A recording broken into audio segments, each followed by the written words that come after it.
Hey everyone, so in this video we're going to be talking about something called an atomic emission spectrum. So before we jump into any of these vocabulary words, I just want to talk about something that you've seen before in your life, maybe in other science classes, which is a prism. So most of you probably know a prism is like a little device and you can pass light through it, like sunlight, and it will separate the light into its different wavelengths. So sunlight is made of all of the different colors of the spectrum. So it separates into like red, orange, yellow, green, blue, indigo, and violet. Now, there are other types of light besides sunlight. It turns out when you heat up different elements, either by like putting them in a flame or by running a lot of electricity through them, they also give off light. And when you take that light and divide it into its spectrum, it doesn't have all of the colors of the spectrum in it. So here's an example of what the emission spectrum of a specific element looks like. So you can see, instead of being this kind of continuous spectrum from purple to red, it's just got lines. It's got a few purple lines, some blue. Each element, when heated in order to produce light, or when given energy in order to produce light, is going to produce a different spectrum. So I can show you a few. We'll move this down so you can see even better. So this is the spectrum for mercury. You can see it's just got a few lines. This is the spectrum for lithium. We've got cadmium here, strontium, calcium, and sodium.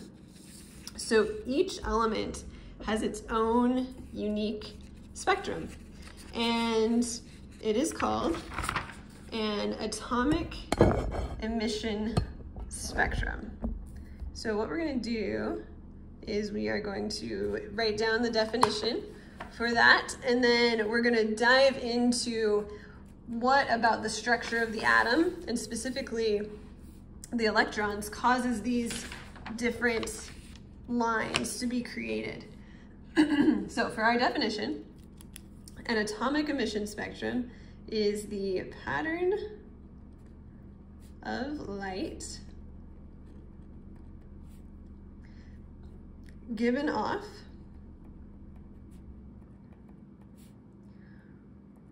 when an element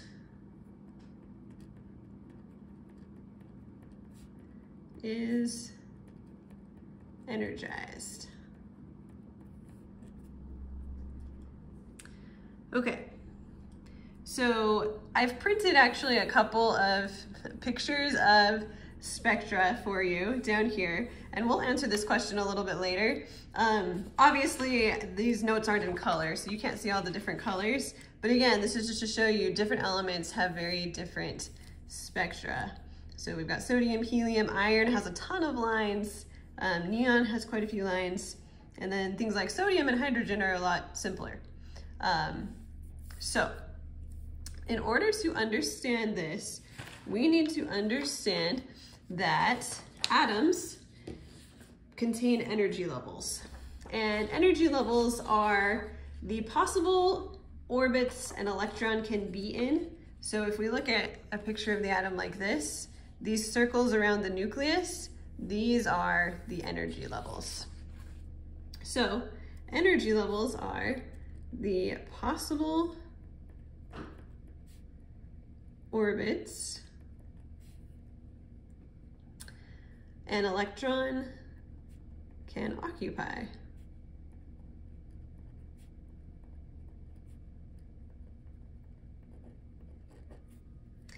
Now, we're going to learn a fancy word that you've heard before, but you probably don't know the exact definition of it, which is quantized. This word gets thrown around a lot because of Marvel and Ant-Man and the quantum realm. So a lot of people just think that quantum means really small and that quantized means making something really small. But it's actually a much more specific and kind of unique definition something is quantized when only certain levels are allowed.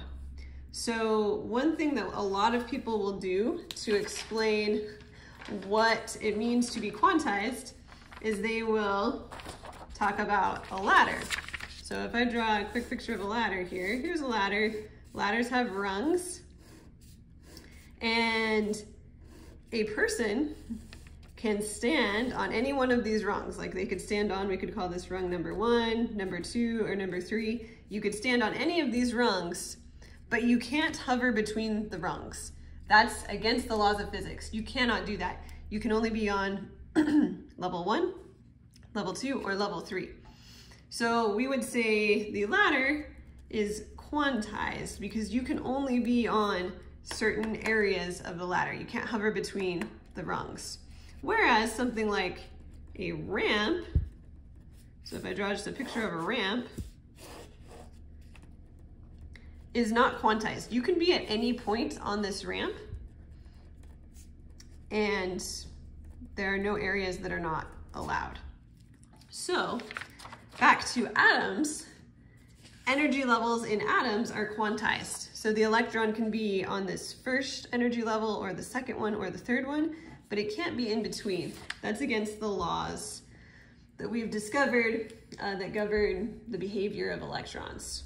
So if something is quantized, it means that only certain levels are allowed. And we'll just put in parentheses here, energy levels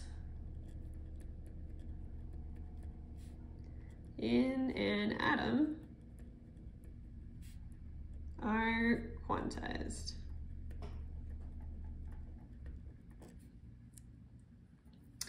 So we have specific names for some of these energy levels. The lowest energy state, which is closest to the nucleus, so like this first circle, this is called ground state. And electrons, when you put electrons in atoms, they are going to be most comfortable. They're going to fill this ground state first because it's lower in energy. And you can almost think about electrons as if they are like people. It's a lot more relaxing to be sitting on your couch watching Netflix than it is to be out like running a mile. Running a mile would be comparable to being in a higher energy state. Like you can get there, but it takes energy to get up there. Sitting on your couch watching Netflix would be comparable to a lower energy state. That's just an easier place to be. So the ground state is the lowest energy state.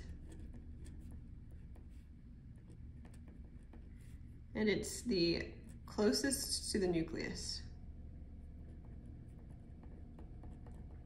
Any state above ground state, so all of these other circles, are excited states. So if an electron is in an excited state, that means it has higher energy.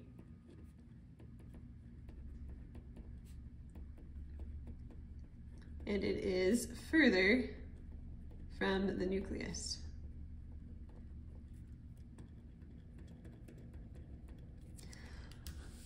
All right, and just as an aside, this is a very, very simplified model of the atom. We know that the atom is actually like a cloud of places where the electron can be. So the orbits are a lot more complex than just circles, but this model works to help us explain how these atomic emission spectra are created. So just be aware, this is just a model. The electrons aren't just little dots traveling on a little circle around the nucleus, but this helps us explain how we get these lines.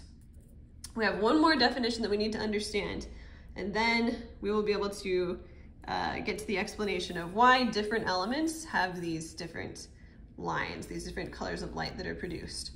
So that definition we need is a photon. So a photon is a little piece of light. So we always think of light as a wave, and it is, but light actually has some particle properties. So just like electrons are kind of like particles and kind of like waves, light is also a wave, but it's also kind of like a particle. And you could call particles of light photons. So we will say photons are pieces of light. We're actually going to say they are quantized pieces of light. Anything that is broken up into pieces, you can say is quantized. So you could say matter is quantized because it's made of atoms and protons and neutrons and electrons. There's like little particles. And you can't go any smaller than the smallest particle. So a photon is a quantized piece of light. So these colors that we see in the atomic emission spectrum, they are produced by photons of light that have specific energies. We learned that different colors of light have different wavelengths and different energies. And so the photons that carry these colors of light, they have different energies. So we now need to talk through the process of how these colors are produced. So it turns out that if you give an atom some energy, again, this could be done by heating it up or hitting it with light or ultraviolet light or running electricity through it. If you give it energy, some of the electrons will jump from their ground state up to an excited state because they have more energy. However, those electrons don't want to stay at the excited state permanently, so they're going to come back down, they're going to fall back down to the nucleus, and as they do that, they are going to give off energy. They're going to release energy. And they're going to release energy in the form of light. So the different lines that we see in these spectra are produced by electrons giving off photons as they fall from higher energy states or excited states to lower energy states. So the question is, why do the different elements have different spectra? Why is lithium different than cadmium? And that is because lithium's energy levels are different than cadmium's. We kind of have drawn all these atoms as if all the elements are identical, but different elements have different energy levels where the electrons can be. And because our atom is actually a lot more complex than just circles, there's a lot more possible energy levels. So when electrons fall from different energy levels, they're going to give off photons with different energies of light. So basically, the electrons in lithium are able to fall in such a way that they can produce this color, and this color, and this color, and this color, and that's it. All their electrons can only produce those 4 colors. But the energy levels in cadmium are able to produce these other colors. So in answer to this question, it says, construct an explanation for why different elements have different lines in their emission spectra. That is because different elements have different energy levels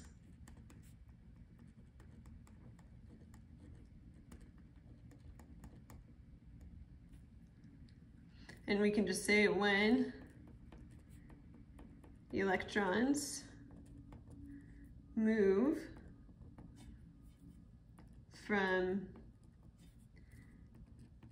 different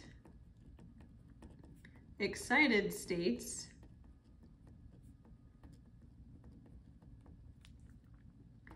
to ground state,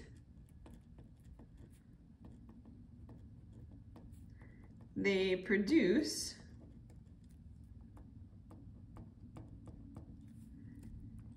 different colors of light.